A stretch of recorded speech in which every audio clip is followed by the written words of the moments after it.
Well, hello, everyone. Lindsay House and Robin Sachs, two coaches on a mission, sharing with you the ABCs of your success for 2022. We are down to Y. We have walked through the alphabet. We are at Y, and tomorrow we will be at Z.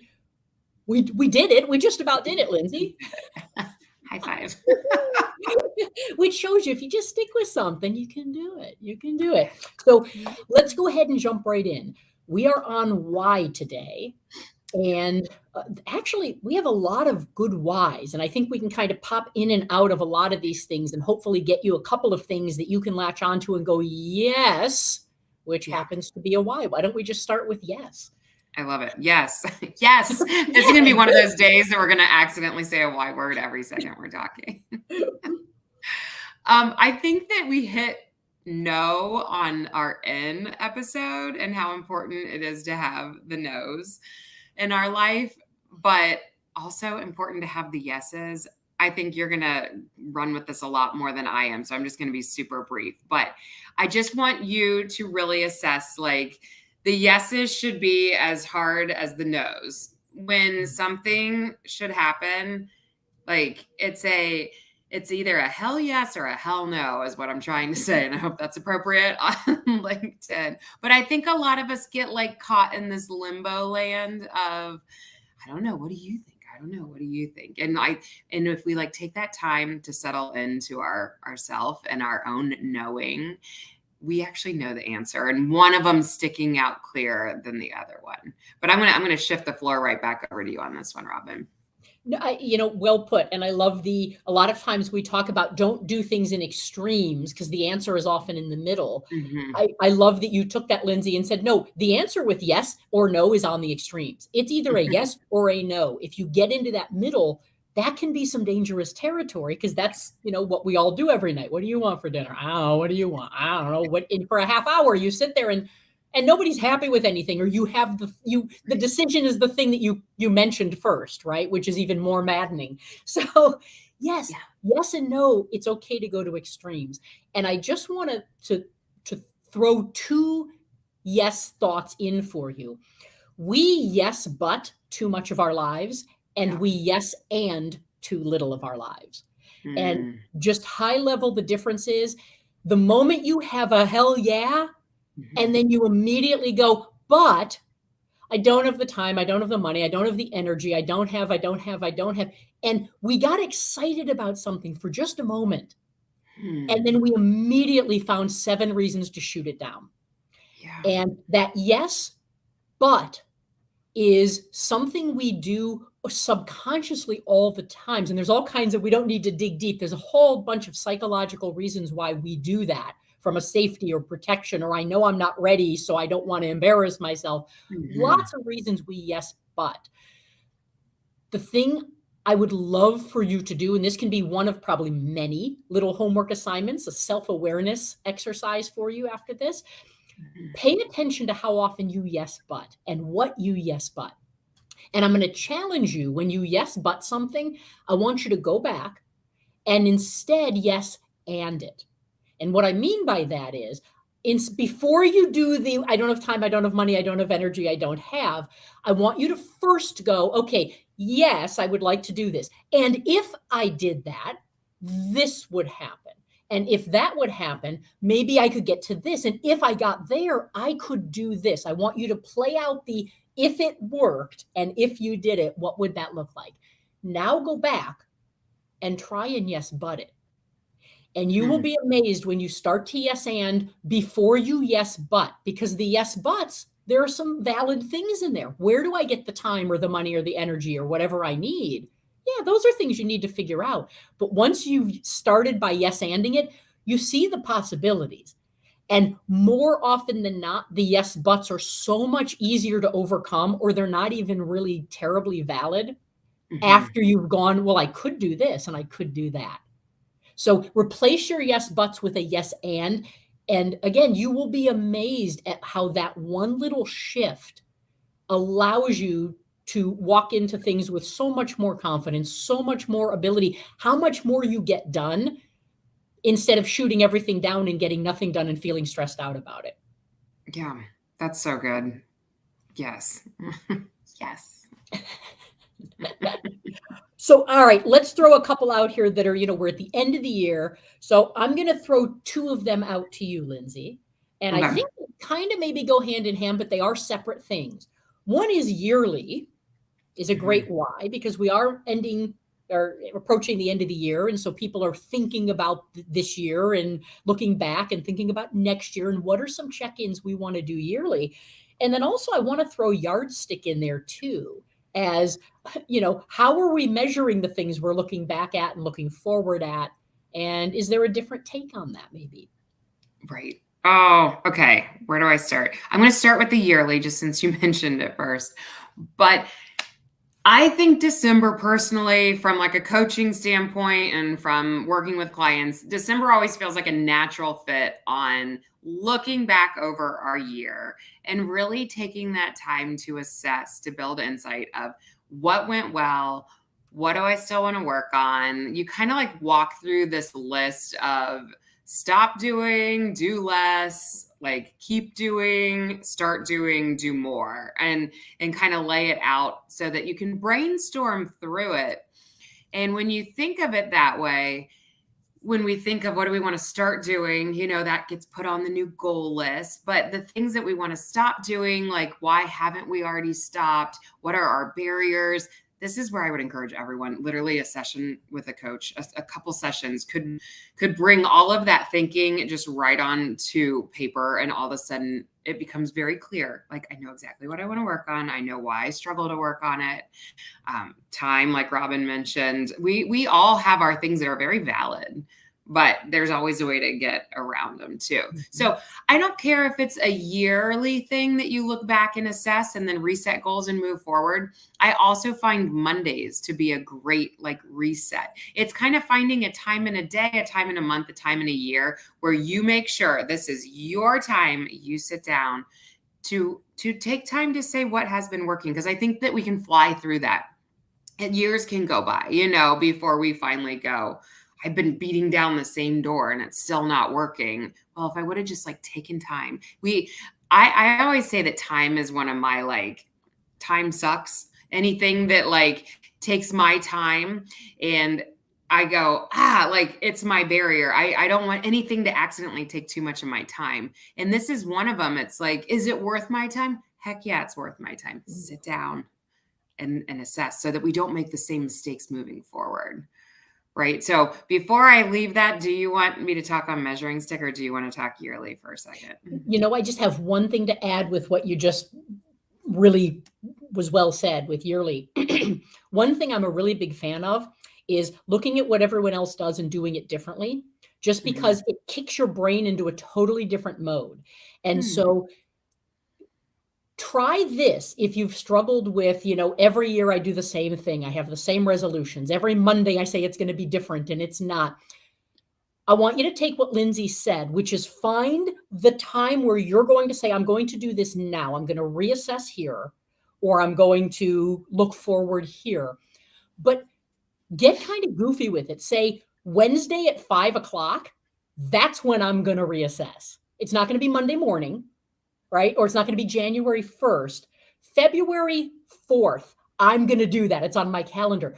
What it does is it kind of mixes it up in your brain a little bit. So it's not like, well, I've been here, done this before, right? And this has never worked for me. Okay, well, if every Monday you say it's going to be different, I'm going to go into the week with a different attitude, a different energy, a different approach, organization, whatever, and then you don't, what your brain starts to realize is, oh, we're going to do this on Monday and we're going to crash and burn by 3:00 in the afternoon, because that's what we do. And you almost make it a habit. That's the problem with things like New Year's resolutions and stuff. You do it the exact same way every year and nothing is different. And so sometimes just mixing the times and the dates where you do those things up kind of re-energizes your brain and goes, wait a minute, I can do this Wednesday afternoon, or I can do this Saturday at 8 a.m. when nobody else is up and I'm wide awake. Figure out what works for you, trick your brain, and your brain will re-energize. And sometimes that's just a simple kickstart people need because it looks a little different than the way you've ever done it before. So just in addition to that, something to try. I love that. I think that goes right along with like how people will be like, I'll start over Monday. It gives kind of new motivation on why you shouldn't. Like Mhm. beyond, we don't need to wait till Monday. Every hour is the next chance to make a new right choice. But this is like, no, it actually helps your brain in the process. So Yeah. thank you. And I then like you stop also tripping yourself up by hating Mondays, for example, right? A lot of people, "Oh, I hate Mondays." that. Well, then maybe set Monday up differently. Have no expectation Monday. Have your expectations on Tuesday or Yeah. Thursday. Yes. Stop making Good. Monday the Monday that you hate, and just get rid of those expectations and go in and just do your stuff. Yeah. And Oh, mentally, it releases a ton of pressure. It's amazing how those little mindset shifts can have a huge impact. yeah. Yeah. Yep. I like it. A Wednesday jump start sounds perfect.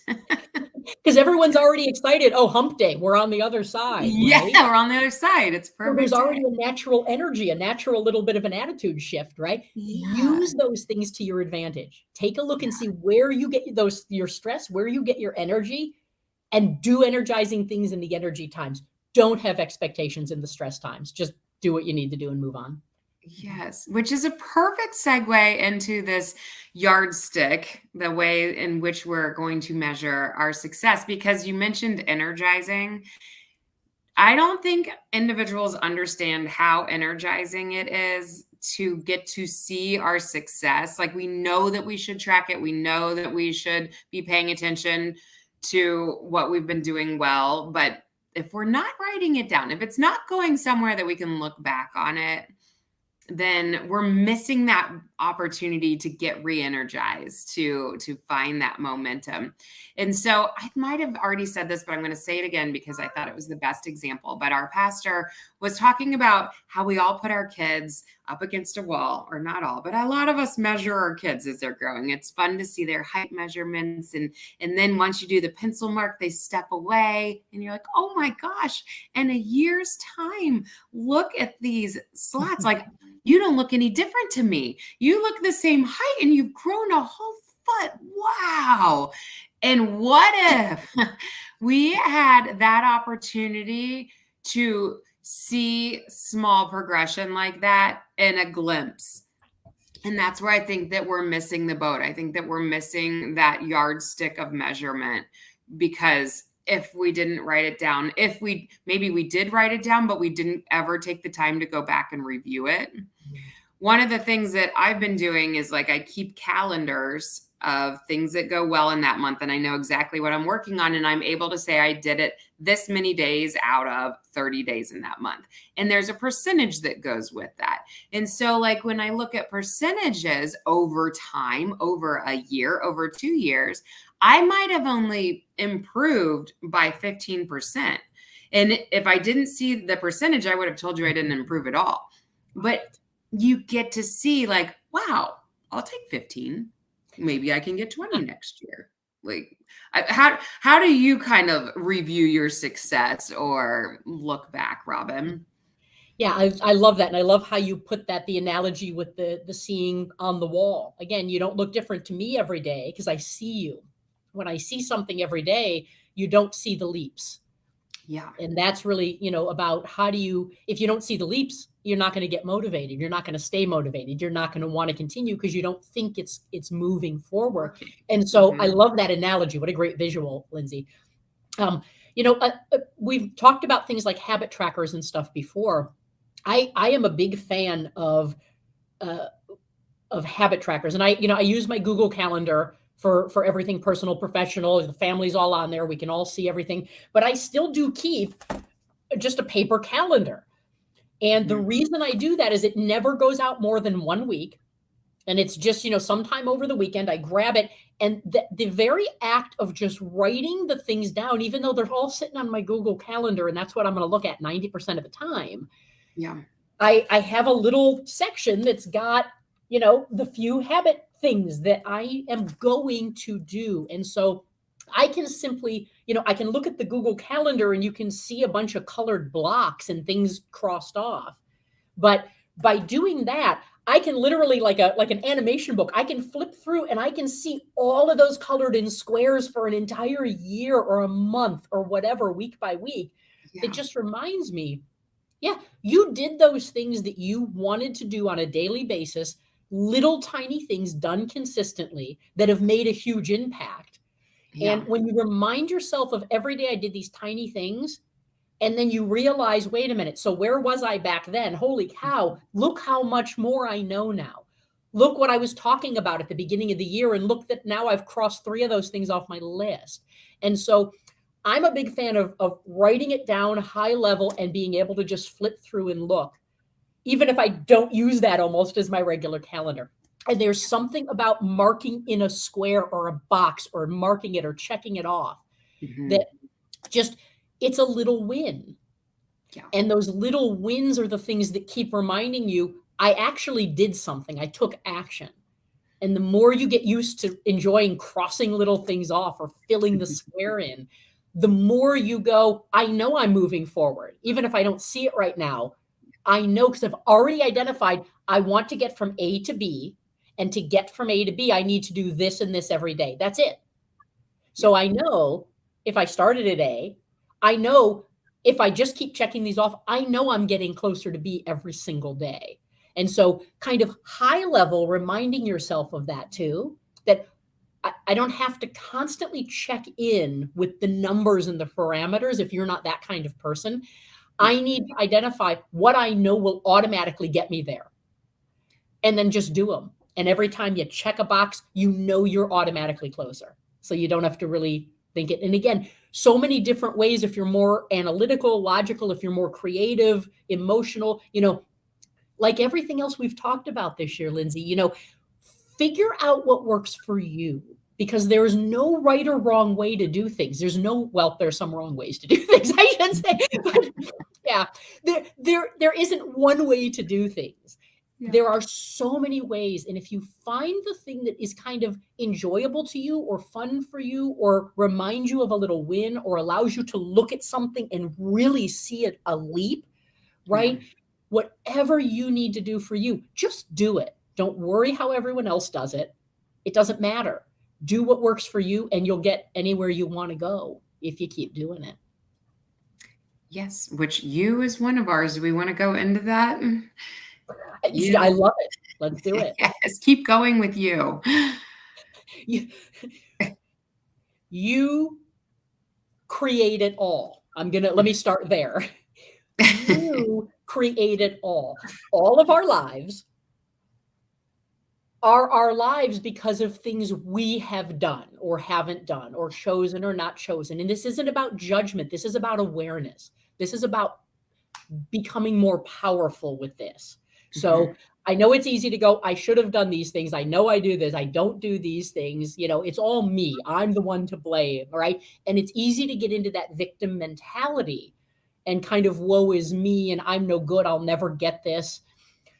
I want you to throw that crap out forever. We've already this is a swearing day too. I want you to throw it out forever because it's absolute ridiculous BS. And if you want to change anything, you gotta stop believing your own BS, right? So here's the thing. You can change anything if you want to do it. You don't have to wait for everybody else or someone else to do it for you. You don't have to wait for a specific situation or a date on the calendar, like we've talked about. You don't have to wait if there's something you want to get better at or improve or do for you. And that's the main thing here from my take on it is you create it all. You are the one in control of you. And from a confidence standpoint, the way that I talk about you all the time is, confident people aren't in control of everyone else. Good luck with that.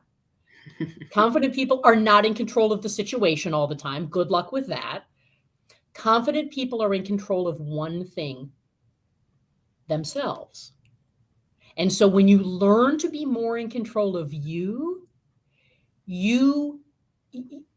have a competitive advantage in life and everything you will ever do with that one thing. And the challenge, of course, is it's so easy to just focus everything outward and pay attention to what everyone else is doing and pay attention to the situation. And I don't have control. What can I do about it? That's the kind of things we do. Or this person's getting in my way, right? This boss, this coworker, this family member, this person. If you took everything outside of you out of your life and you just went, what if I just took control and did what I wanted or needed to do? What if I wrote it down and followed my plan? What if I marked the wall and said, I'm going to get to this part on the wall by the end of the year, and here's exactly how I'm going to do it. And you took little tiny steps consistently, not big things, little tiny steps consistently to get from A to B, and you did it. That's a game changer. And so, yes, again, valid. We have situations and people and challenges and things in our lives that we have to work with and through all day long. Understood. However, I'm going to challenge you to take some of that focus that you keep throwing away, some of that energy you keep throwing away and giving to all those other things by talking about them, thinking about them, complaining about them. We spend so much time and energy complaining about those things. If you took a little bit of that time and energy back and said, I'm giving that back to me, and here's what I'm going to do with it. It's like a currency, which I guess is kind of punny because electricity is a currency, right? I'm talking about like a money currency, right? If I keep giving you $5 every day and then I complain that I'm out of money, why am I still giving you my $5 every day? I might say, here's $5 for the week. And then every other day, I'm going to take my own $5. Mm-hmm. Your energy is just like that. It's a currency, just like money. If you're giving it all away to everybody else, and then you're wondering why you can't do anything, it's because you're the one who can do everything. But let's pull back some of that energy and put it in the place where you then are able to go and do for you, because you create it all. Whether you realize that or accept that or not, you're a powerhouse. And I could talk about this for days. Mm-hmm. I'm going to throw it over to you. I don't do that. I love that you just used the word powerhouse. That's the name of my membership, is Powerhouse, because I just feel like that's what I'm craving out of my women, that they can see themselves as a powerhouse, and that we're thriving, through our days, and the best self sense of ourselves. And that you, and where my brain goes with you is, take care of you. Be careful not to lose you, because everything, Robin, that you were just saying normally comes from a person who kind of has an understanding of who they are, at least, and where they're wanting to go, whether or not they're pulling those triggers to make it happen or making those action steps happen. But then there's, I think, this whole other level where people could be sitting, listening, going, I don't know what I want. I know I don't necessarily want to be here, but I don't know what jives my soul. I don't know, I've been a mom this whole time and my kids just exited the door and I don't know me anymore. So I guess I could talk on this forever, but I'm going to keep it to my challenge. If this is resonating for you, would be going into this new year. I like to have people pick a word for the year. And it could be as simple as saying, you as the word in its self-discovery, just getting back to trying one thing a day and going, do I like that? Do I not? Do I like to exist in music or not? Do I like to pick up an instrument? Do I like to go running? Figure it back out. Who are you? What do you enjoy? Not what your husband enjoys, not what your kids enjoy, not what your friends enjoy. You. All right. That's my soapbox. I love that. And, Lindsay, I need to do a little aside here because, and this is, pardon me so much. You're good. This is, I'm going to take it back to a coaching standpoint, because I love that we took that in very different places. And, this is the beauty of something like a coach. Sometimes when we're figuring out who we are, or sometimes when we know who we are and we just want to get to the next level or shift gears or something like that, the beauty of coaching is find someone who is exactly the thing that you need. And what I mean by that is, like I'll use the example of what we were just talking about. I work with a lot of people who are in places professionally where they've been a very specific person for a long time, and they know who they are. They know a lot about themselves, but now it's about making some sort of shift that they have to make because they've gotten a new position. They're leading maybe for the first time. They're doing various things. They're getting up and having to persuade people more or talk or things like that. And they're really good at what they do.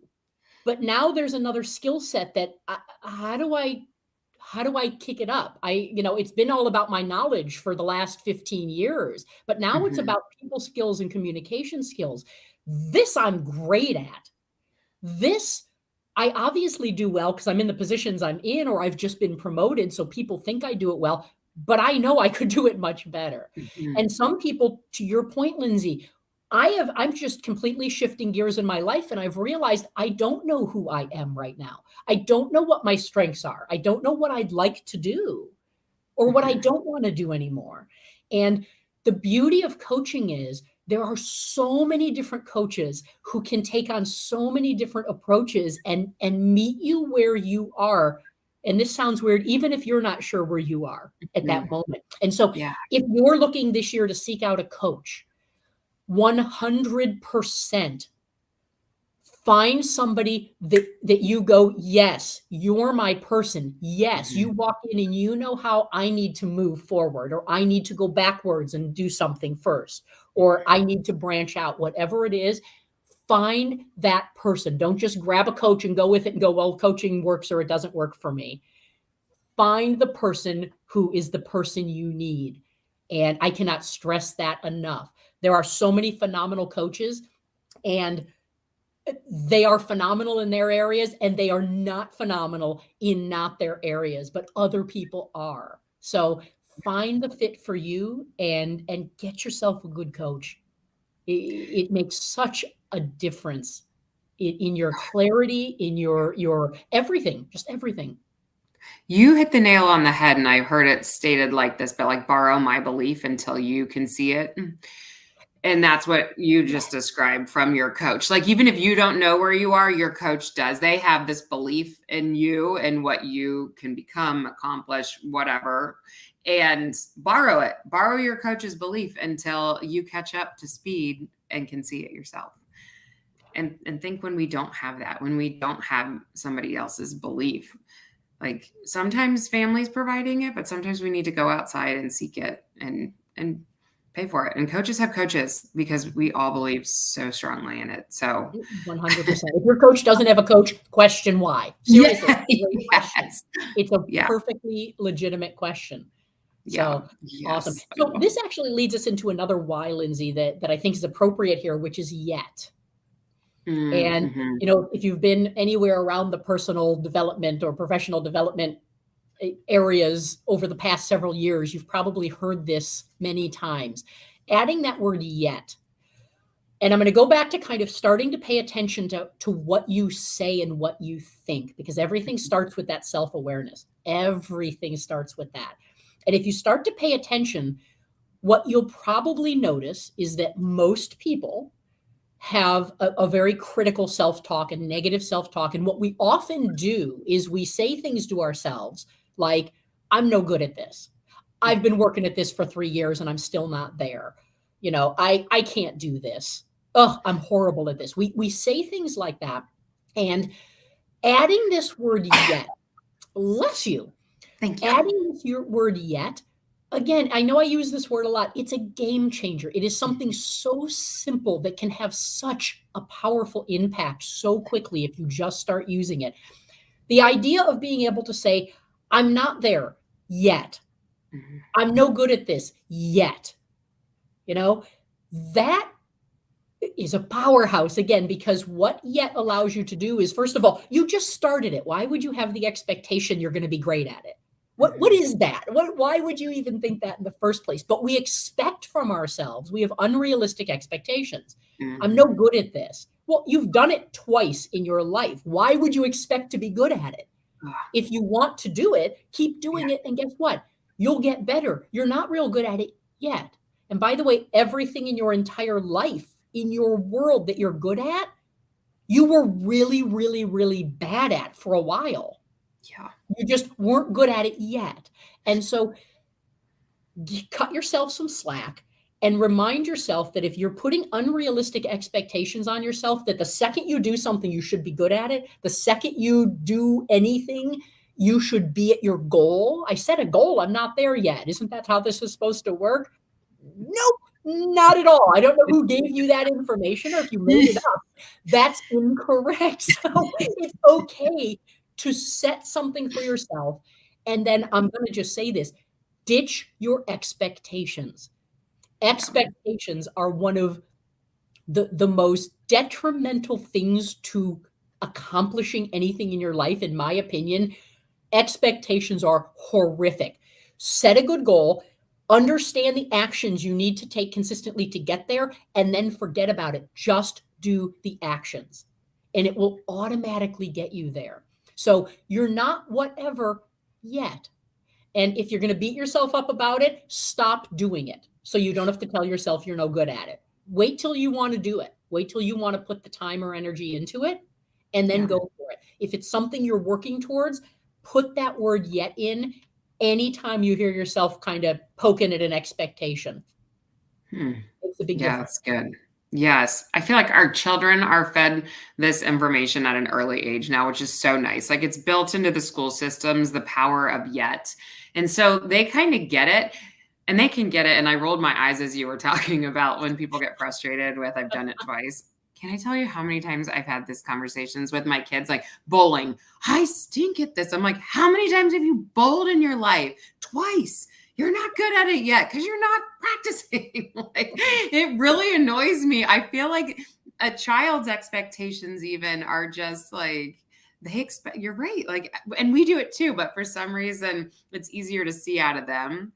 And as you're saying it, I'm thinking through my life and where I can be like, yet. And I think that like could be a good homework assignment. You've had some really good words today, Robin, with like the yes and needs to go into your vocabulary. Yet needs to go into your vocabulary. Yardstick yearly. Like I'm kind of picturing, since I already mentioned word of the year, we've given you a lot of good words for this year. If any of them are resonating with, I need to be working towards that. So Yeah. And you know what? I love that you do your word of the year with your groups. Don't think this has to be a huge thing. Sometimes something as simple as a word or a phrase or a picture you have in your head of something that you can continually go back to, no matter what's going on, no matter what the situation, no matter who's in the room. If you have something to anchor yourself back to that reminds you of what you want to be doing, why you want to be doing it, and that that's just what you're doing right now, and it's a non-negotiable, that being able to ground and center yourself, just anchor yourself back to that thing, find that for yourself. It's wonderful. And you know, one last thing with the yet that I just realized, and I love when this has been said a bunch of different ways, but don't ever compare your page 1 or chapter 1 to someone else's chapter 20, because that's what we do. You know, if you want to start ice skating, but all you watch is the Olympic ice skaters, you're deluding yourself, because they're going to make it look incredibly simple, even though you don't realize the amount of hard work and effort that went into that and time. You only see the end result. You only watch someone who's good at it, right? I think of people who watch football games and scream, you know, why are they doing this? They suck at that. And I'm like, dude, have you ever been on a football field? You literally have no concept. Sometimes humans mess up, you're right, and it's frustrating. But at the same time, if you understood a little more of the game, you'd understand what those other 2 players did to stop that guy from making that happen. If you don't have the concept of it, you got to be careful about how highly you think of yourself in your own head. So Embrace the fact that you are on chapter 3 and embrace the fact that someone else is on chapter 30. And it's not about comparison. It's about, I can get to 30 if I write chapters 4 and 5 and 6 and 7 and 8 and 9 and blah, blah, blah, up to 30. That's how you get there. If you want to do that, go for it. Keep writing. Yeah. But don't be on your chapter 3 and look at the Olympian and say, I suck at this. Not a great way to do that. I could do that. I'm not there yet. Why would I ever expect me to be there yet? Yeah. Yet. Yes. Oh, so good. I know. I hate to do this. I feel like we have more, but wrapping up a little bit because Robin and I will actually be back tomorrow, finishing off with our letter Z, which is so crazy to me. So crazy. There's, I'm so sorry, Lindsay. A testament to, what almost a year ago, we crossed paths, right, on your podcast, Direction Not Perfection. And this was just kind of I don't even know how this came up, but we started going, this is interesting. Maybe we should try this. And I was like, hey, I just started doing LinkedIn Lives. I don't know. You want to do one? And we've gone from A to now tomorrow Z, one letter at a time. And there might have been times, at C or at F or at Q where it was like, wait, can we do this whole thing? We're not at the end of the alphabet yet. And now we're at the end of the alphabet, one letter at a time. That's all you ever have to do. So take those baby steps and we'll see you tomorrow with Z, and we'll wrap the year up and send you off with some really good things to maybe take into next year and do whatever you want to do. I know. Do you, boo? Is what my daughter says. It's you. Yes. All right. So let's give them a time just in case since we are back to back. It's 10 o'clock Central or 10 o'clock Eastern Standard Time. 10 Eastern Time tomorrow. We'll be back with Z. Feel free, as often people do on LinkedIn, if you want, you can go in and you can suggest things for the letter if you'd like. Or feel free, join us anytime. Yes. So we'll see you tomorrow. Awesome. Bye, Lindsay. Bye.